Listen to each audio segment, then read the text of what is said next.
뒤에 엉덩이를 살짝 들어서 꼬리뼈를 착 세워서 앉아주시고 허리 쫙 펴시고 가슴 쭉 펴고 고개를 살짝 앞으로만 당기시고 잠시 입정이 있겠습니다.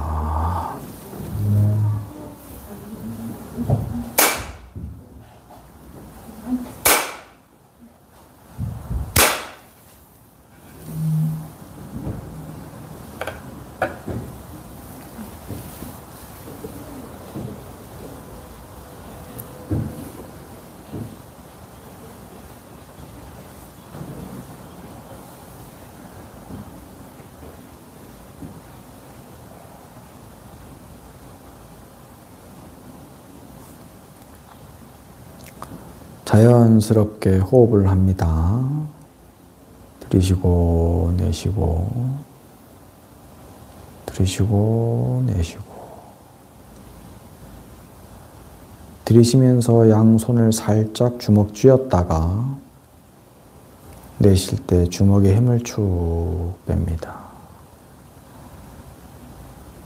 들이쉴 때 살짝 주먹 쥐었다가 내쉴 때 주먹에 힘을 쭉 뺍니다. 들일 때 살짝 쥐었다가 내쉴 때 어깨에 있는 힘도 쭉 뺍니다. 들이셨다가 내쉬면서 가슴에 있는 긴장도 쭉 풀어냅니다. 들이셨다가 내쉬면서 몸의 긴장을 쭉 풉니다. 들이쉴 때 들이쉬는 것을 느끼고 내쉴 때 내 마음이 내쉬는 것을 느낍니다. 호흡에 마음을 집중하고 들이쉬면 들이쉬는 줄 알고 내쉬면 내쉬는 줄을 압니다.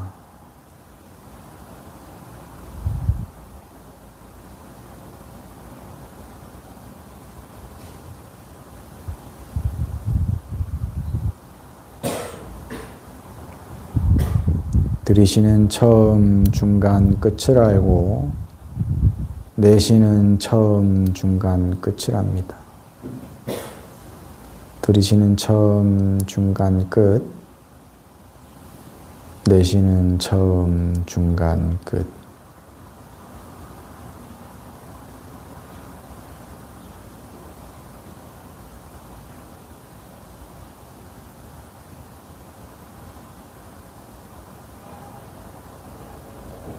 들이쉬었다 내쉬면서 몸의 긴장이 축 풀어지면 한없이 고요하고 평화로움이 마음에 꽉 들어찹니다. 그 한없는 고요와 평화 가운데에 오직 들숨, 날숨만이 작동하고 있습니다.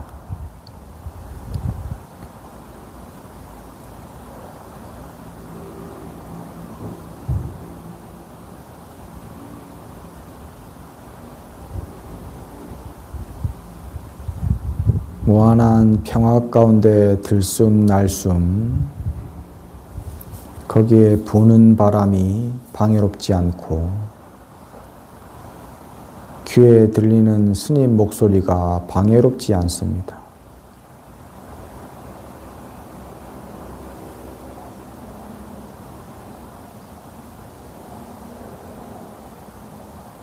들숨의 처음, 중간, 끝,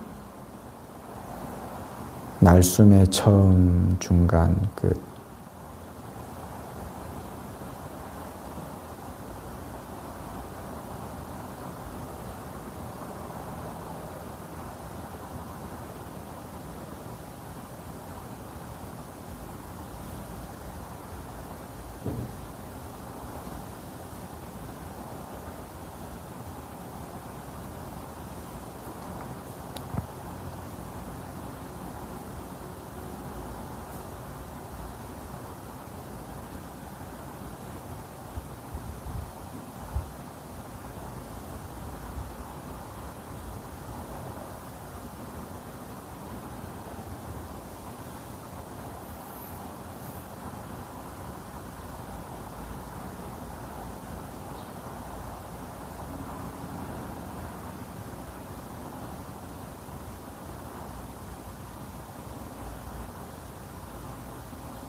다시 들이켰다.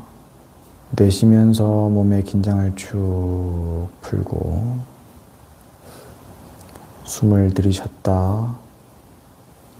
내쉬면서 긴장을 쭉 풉니다.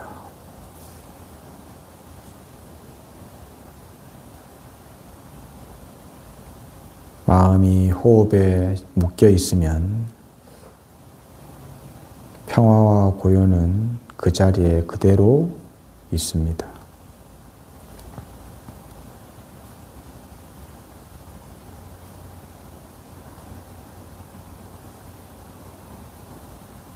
들이쉬는 처음, 중간, 끝.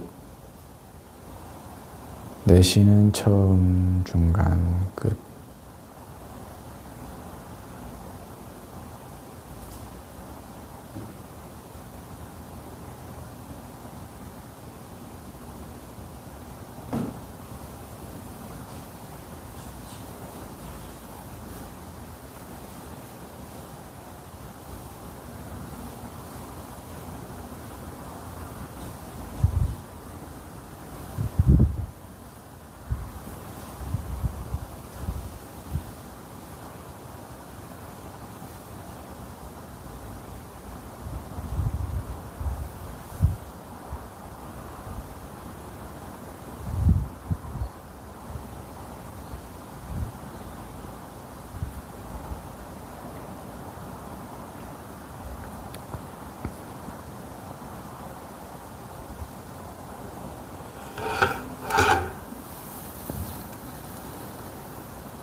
이제 눈을 딱 떠보시면 눈이 좀 맑아진 게 느껴집니까?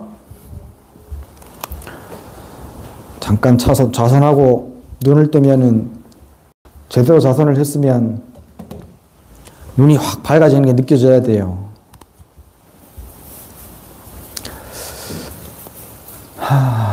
잘들 계셨습니까? 네.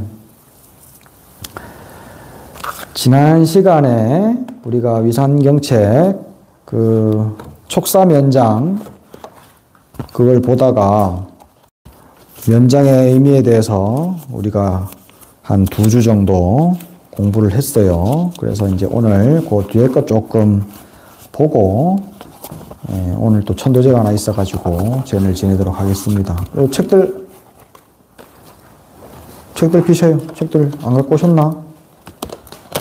자, 요거 안 보시면 나눠주시고. 책은 뭐 그냥 단지 도와줄 뿐이야. 없어도 돼. 어차피 내가 입으로 설명 다 해드리니까. 지금 이제 우리가 배우고 있는 내용이 시간을 이렇게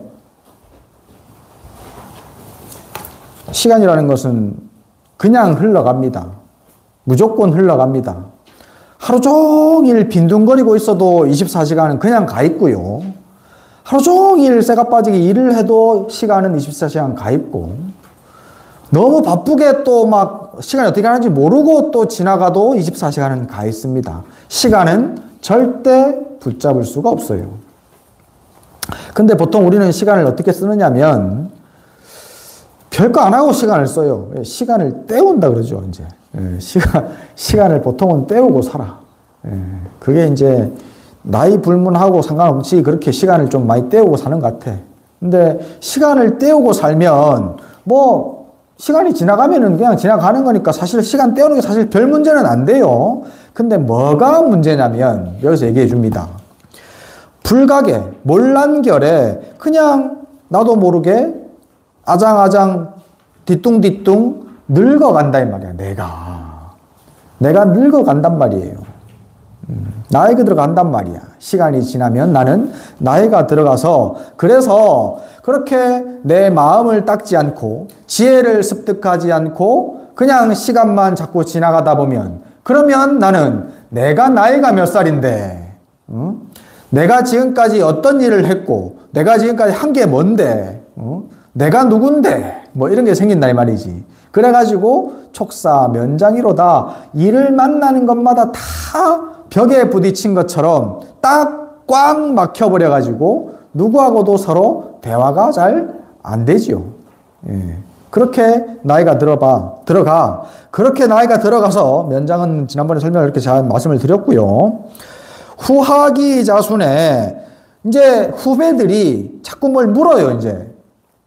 후배들은 원래 모르는 게 많기 때문에 물어올 수밖에 없습니다. 근데 요즘에는 이제 그 후학들이, 젊은 사람들이 물을 때도 사실은 잘 없고, 그 다음에 이제 이 네이버에 물어보면 거의 다 나오기 때문에 사실은 살아있는 사람에게는 잘 안 묻죠. 근데 예전에는 뭐 이렇게 인터넷이 없으니까 물어볼 사람은 선배들밖에 없었어요. 그래서 선배들한테 다 물었었는데, 근데 이제 요즘에는 그렇게 인터넷, 유튜브 이런 걸로 다 물어봅니다. 문제는 뭐냐면요, 인터넷과 유튜브의 정보가 믿을 수가 없는 정보가 너무 많다는 거예요. 그래서 인터넷 검색을 하고 자료를 검색하고 찾아보는 데 있어가지고 중요한 게 뭐냐면 나의 기본적인 소양, 나의 기본적인 안목이 있어야 됩니다. 그 안목은 어떻게 오느냐? 나의 선배들에게서 옵니다. 내 선배들이 누구겠어요? 첫 번째는 부모님입니다. 여기 지금 자식들 키우죠? 자식을 다들 키우고 있는 사람들은요, 내가 이 후학들에게 모범이 되어야만 합니다. 이 양반들이 나에게 뭐를 가져와서 묻지 않는다 하더라도 이 사람들은 나를 보고 배우거든요. 그래서 사실은 선배가 무서운 게 아니고요, 후배가 무섭습니다. 그 사람들에게 내 가는 길이 앞길의 이정표가 될 수밖에 없거든요. 그게 선배의 역할입니다.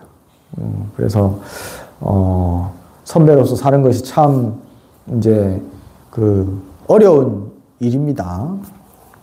그 후학들이 물어온다 하더라도, 혹은 묻지 않고 그냥 보고 배워간다 하더라도, 어쨌든 그렇게 후학이 물어오매 무언접인하고, 접인해서 딱 이제 뭐 이렇게 내가 알려줄 말이 없어. 내가 뭐 아는 게 많이 없고 경험한 게 많이 없다 보니까 누가 물어온다 하더라도 대답해 줄 말이 자꾸 많이 궁색해집니다.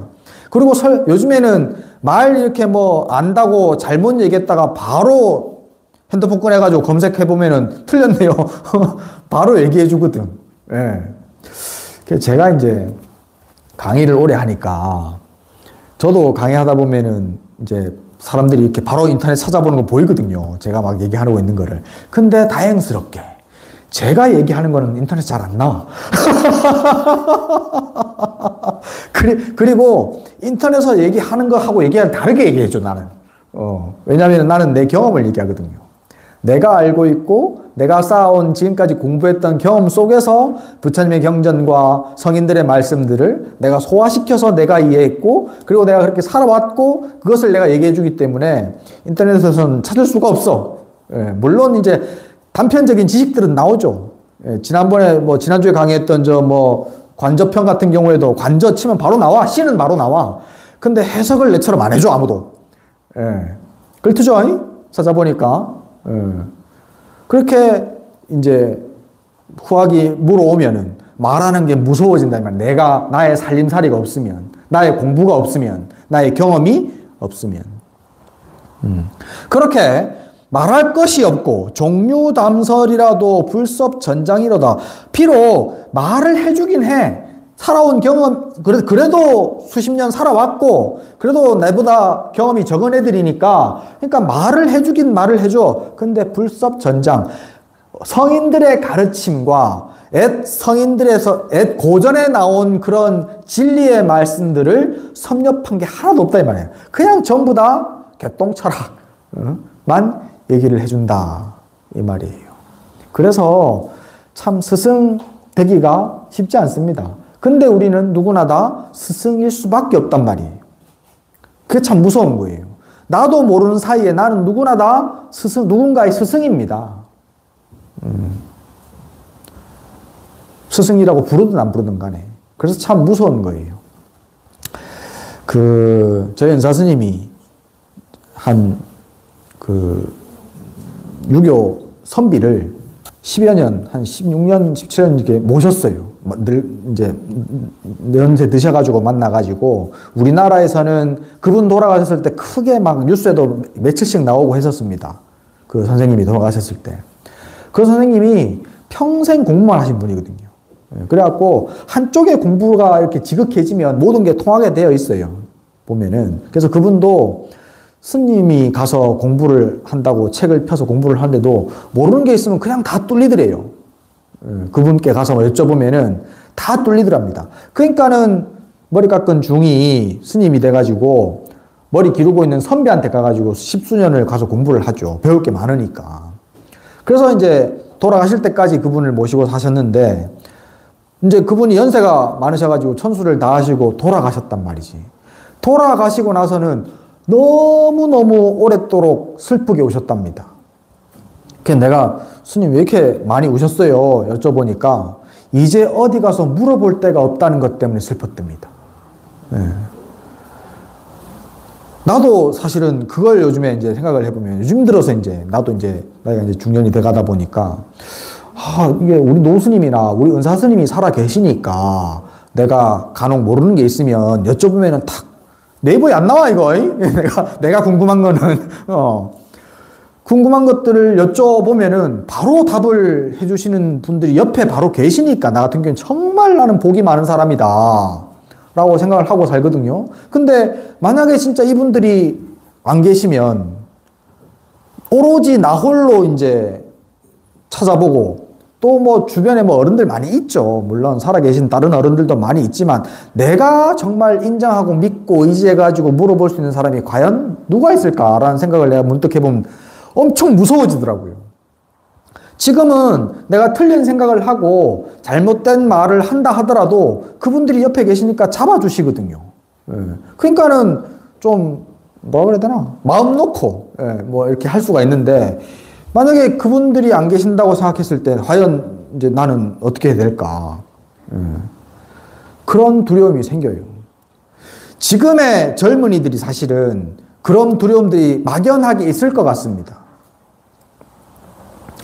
자기들은 궁금한 거, 삶을 살아가는 데 있어가지고 이렇게 사는 것이 과연 행복할 것인가? 이렇게 사는 길이 과연 옳은 것인가라는 근본적인 의문을 가지고 있을 텐데, 그런 의문들을 선배인 내가, 부모인 내가, 스승인 내가 그들을 이끌어 줄 수 있는가? 자신 있게 이 길이 맞다고 얘기해 줄 수 있는가? 그렇게 자꾸 늙어간다고요. 늙어가고 나이 들어가는 건 참 좋은 일입니다. 근데 이렇게 경전에 의거하고 성인들의 가르침에 의거한 가르침을 내가 실천하지 못하고 그것을 내 후학들에게 알려주지 못하는 꼰대로 자꾸 나이 들어 간다 이 말이에요. 그래가지고 혹피경언하여는, 뒤에 넘어갑니다. 그렇게 된 뒤에 혹피경언, 이제 뭐 말로 혹은 행동으로 귀감이 될 수 있는 모습들을 못 보여주니까 이 후학들이 나를 인정 안 해줘. 내 후배들이, 내 자식들이 나를 인정 안 해줘.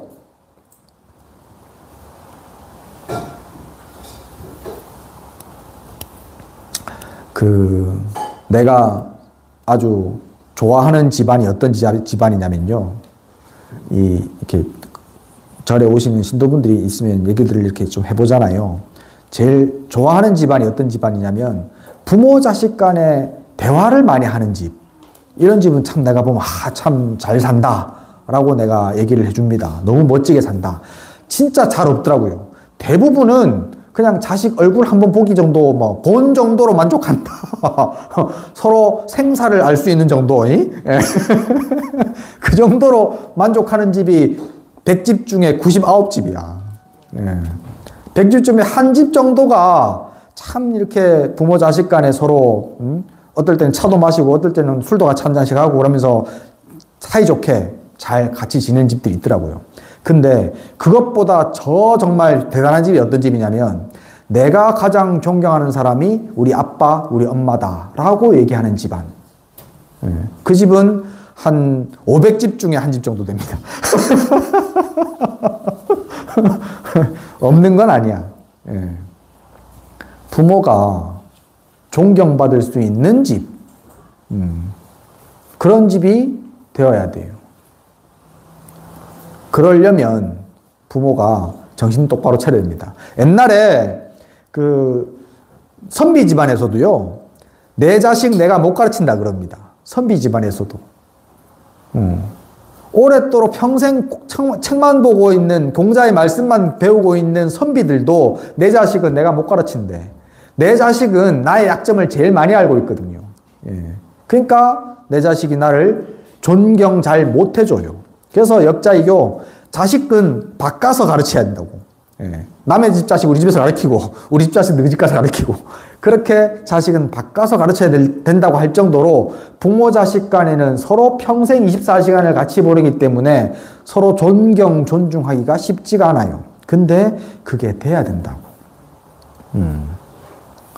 요즘 같은 세상에 다른 집 누구를 믿어가지고 그 집에 내 자식 배우라고 보내겠습니까?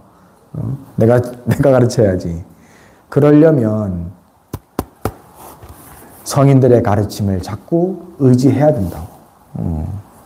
그렇게 내가 후학들이 존경을 받지를 못해가지고 내가 그 사람들이 나를 무시하는 말, 경언이라는 것은 무시하는 말이거든요.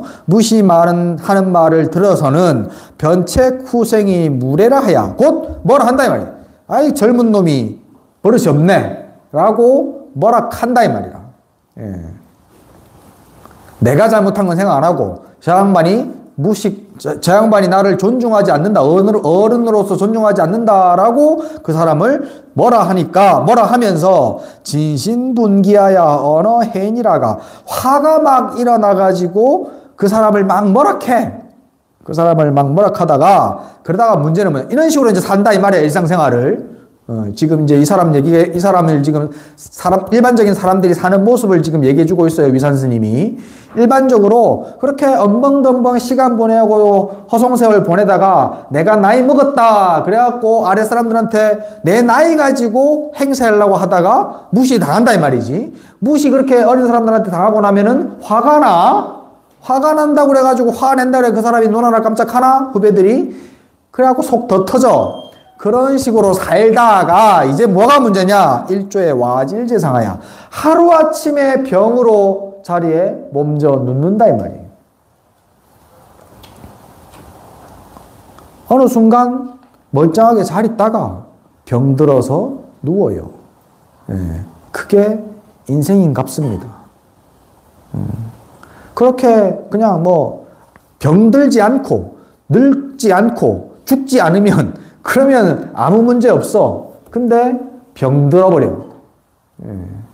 그렇게 병들어서 이제 누워가지고 꼼짝달싹 못하게 되면, 그러면 중고영전 피팍고사, 온갖 고통이 내 몸을, 나라는 존재 전체를 얽히고 설킨 나한테 얽히고 설켜. 온갖 고통이.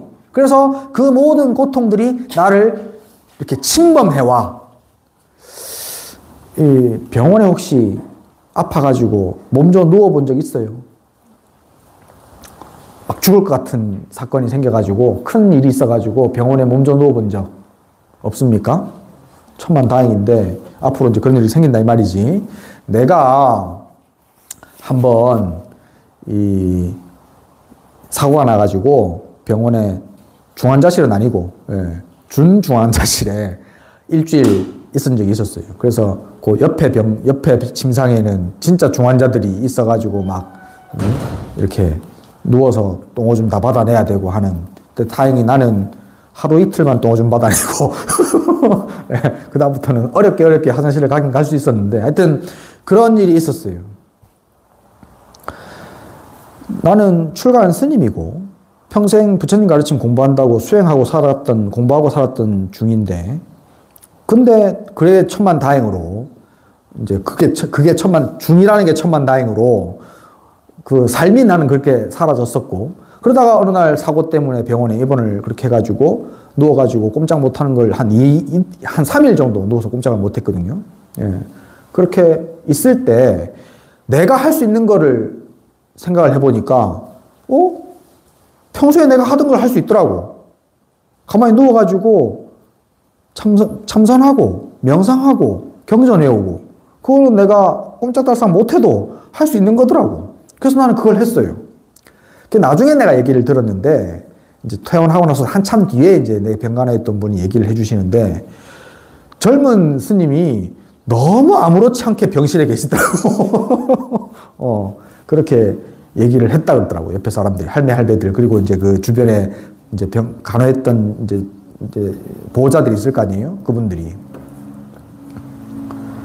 한번 상상해 보세요.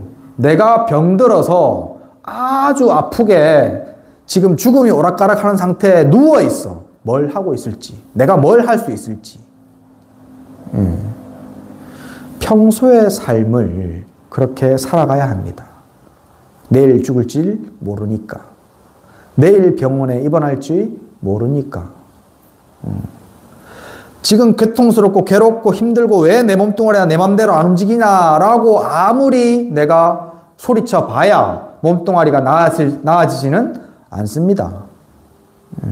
평소에 내 삶이 그렇게 훈련이 되어 있어야, 그래야 그런 일이 닥쳐도 여여 할 수 있는 거예요. 남의 얘기 아닙니다. 병원에 입원한다는 게 남의 얘기가 아니에요. 죽는다는 게 남의 얘기가 아니에요. 이걸 전부 다 다들 남의 얘기로 듣는 그게 문제라. 나는 무조건 병들어 죽어요. 무조건 100% 장담합니다. 네. 그러니까 이건 남의 얘기고 나한테는 아주 먼 훗날의 얘기다라고 생각하시면 안 돼요. 그래서 평소의 삶을 그래도 조금이라도, 오늘 제가 이제 앉아서 참선하는 법 알려드렸잖아요. 그래도 조금은 마음을 다스리는 공부, 마음을 다스리는 연습, 명상입니다. 그래도 명상 조금씩 하시려고 하시고, 그 다음에 진리를 알려주는 성인들의 가르침을 자꾸 조금씩이라도 들으려고 하시는 거, 그 습관을 들이는 게 중요합니다. 내 삶에서 제일 중요한 것은 바로 복과 지혜를 닦아가는 거예요. 절에 온다는 것은 그 복과 지혜를 닦기 위한 겁니다. 모든 종교 활동은 다 똑같아요. 교회를 가든 성당을 가든 절에를 오든 어디를 가든 나는 내 삶에서 제일 중요한 복과 지혜를 닦는 시간이다 라고 아셔야 되고, 만약에 절에 갔고 교회 갔고 성당 갔는데 복과 지혜를 닦는 게 아니라, 그러면 거기는 안 가야 돼요. 복과 지혜를 닦는 곳으로 가셔야 합니다. 그러다 보면 자꾸 이런 지금 이제 일반적인 사람들이 어떻게 살다가 지금 죽음을 맞이하는 거에 대한 얘기를 지금 쭉 얘기해 주고 있거든요. 병으로 어느 순간 하루아침에 침상에 누웠는데 온갖 고통이 내 몸을 휩싸고 도는 고통, 그것을 우리는 피할 수 있습니다. 평소에 복과 지혜를 닦아가면. 그리고 꼭 이 죽을 병이 들어가지고 침상에 있는 거 아니라 하더라도 삶은 언제나 항상 괴로움이 밀려 들어옵니다. 우리 저기 친구 몇 살이고? 형. 11살. 11살 친구 이름 뭐야? 온유. 온소리. 온소리 괴로운 거 있지?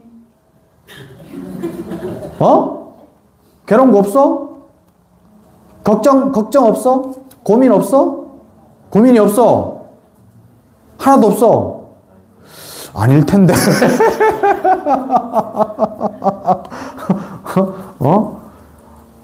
가만히 보면 걱정하고 있을 때가 있어. 그지? 짜증내고 힘들 때 있지. 그지? 그걸 이제 걱정, 괴로움이라고 얘기하는 거야. 짜증내고 힘들 때. 11살도 짜증나고 힘듭니다. 요즘에 애들 초등학교만 들어가도 막 온갖 학원 다다녀야 되고 막 그 시간이 쫓겨가지고, 우리 때는 맨날 밖에 나가 놀았는데.